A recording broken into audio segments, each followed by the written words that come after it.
कृष्ण। हम लोग दूसरे अध्याय के 15 से 20 से 25वें श्लोक तक पहुंचे हैं। यहाँ बात हो रही है आत्मा की। आत्मा क्या है पहले ये समझ लें। या हमने पढ़ लिया आत्मा ना तो घुलनशील है, ना जल सकती है, ना मर सकती है, ना सुखाई जा सकती है और ना ही इसे कोई परिवर्तित कर सकता है। इसका मतलब आत्मा क्या है? आत्मा अमर है। इस धाम के अंदर जहां हम रहते हैं यहाँ पे एक ही चीज ऐसी है जो अमर है, वो है हमारी आत्मा। इसे कहते हैं मृत्यु लोक। जहां हम रहते हैं यहाँ पे हर चीज की मृत्यु है। यहां तक कि जो इस ब्रह्मांड में हम रहते हैं, इस ब्रह्मांड की भी मृत्यु होगी। जहां रहते हैं इसकी भी मृत्यु होगी। आपने कभी वो देखा है तारा टूटा? देखा? किस चीज ने देखा है? देखा है? अच्छा, सब लोग एजुकेटेड हैं यहाँ पर, कोई दिक्कत तो नहीं है। आपने पढ़ा होगा साइंस में कि पृथ्वी हमारा सबसे छोटा उपग्रह है। सबसे छोटी कौन सी है? हमारी पृथ्वी है। इसका मतलब ये जो चांद तारे दिखाई दे रहे हैं ये बहुत बड़े हैं, पृथ्वी से कई हजार गुना बड़े है ना, कई हजार गुना बड़े हैं ये। तो आपने एक तारा टूटा देखा और कुछ ही क्षणों में वो जल के भस्म हो जाता है। तारा टूटा और मुश्किल से आपके सामने 2 से 3 सेकंड, बहुत हो तो 5 सेकंड तक, बहुत ज्यादा लंबा हो तो 10 सेकंड तक, इससे आप तारे को नहीं देख पाएंगे टूटते हुए। तो वो ब्रह्मांड को समाप्त करने में भगवान को कितना समय लगा? 10 से 15 सेकंड। तो ये पृथ्वी तो सबसे छोटी है, इसको समाप्त करने में देर लगेगी क्या? कुछ देर लगेगी? नहीं। भगवान को किसी को मारना हो तो कोई बड़ी बात नहीं है। और हम लोग यहाँ पे जो हैं, हम कहीं और कर रही है, आत्मा कहीं और से आई है।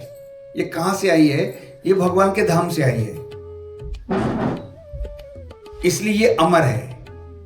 यहाँ आत्मा की बात हो रही है। आत्मा को ना जलाया जा सकता है, ना सुखाया जा सकता है, इसका आप कुछ नहीं कर सकते। हम 2 तरह के, हमारे शरीर में 2 क्रियाएं हो रही हैं। नंबर 1 शरीर, एक आत्मा। हम लोग शरीर के लिए काम करेंगे तो शरीर भोगेगा, हम लोग आत्मा के लिए काम करेंगे तो हमारी आत्मा भोगेगी। आप जिसके लिए काम करोगे उसका फल प्राप्त होगा। अगर आप अपने बच्चों के लिए काम करते हैं तो वो काम किसको मिलता है? बच्चों को मिलता है ना। ऐसे हम अपने बॉडी के लिए काम करेंगे तो हमारी इसकी बॉडी इसको भोगेगी, चाहे अच्छा फल मिले चाहे मिले बुरा, इसको ही भोगना होगा। जब हम अपनी आत्मा के लिए काम करेंगे तो आत्मा को भोगना होगा। लेकिन हम कोई ऐसा काम करते ही नहीं जिससे आत्मा को प्रसन्न किया जा सके। यहां पे बात हो रही, कई लोग डरेंगे भी। कोई मर जाता है तो लोग डरते हैं ना। कोई कह दिया जाए कि वहां पर मृत शरीर रखा है, वहां सोना है, आपको सोएंगे वहां पर? क्यों क्यों डरते हैं फिर लोग? है माता जी, डरते हैं ना? हाँ, कहीं उठ के बैठ न जाए, है ना? डर लगता है ना? इतना डर लगता है कई लोग तो वो जिस पे मरे बिस्तर सब कुछ बाहर सब बाहर कर दो, हमें नहीं चाहिए, सब बाहर निकाल दो। सोना चांदी हम कुछ नहीं, वो पहना वो उतार लेते हैं। तो हम लोग डरते हैं, है ना? क्यों डर रहे हैं? कि बॉडी से आत्मा निकल गई, अब ये बॉडी बची है खाली, तभी हम लोगों को डर लगता है। कई बार हमारे बहुत सारे रिवाज भी हैं मृत्यु के बाद, है ना? ये हम उसके बारे में चर्चा करेंगे एक दिन। मैं पूरी चर्चा करूंगा सिर्फ मृत्यु के बारे में।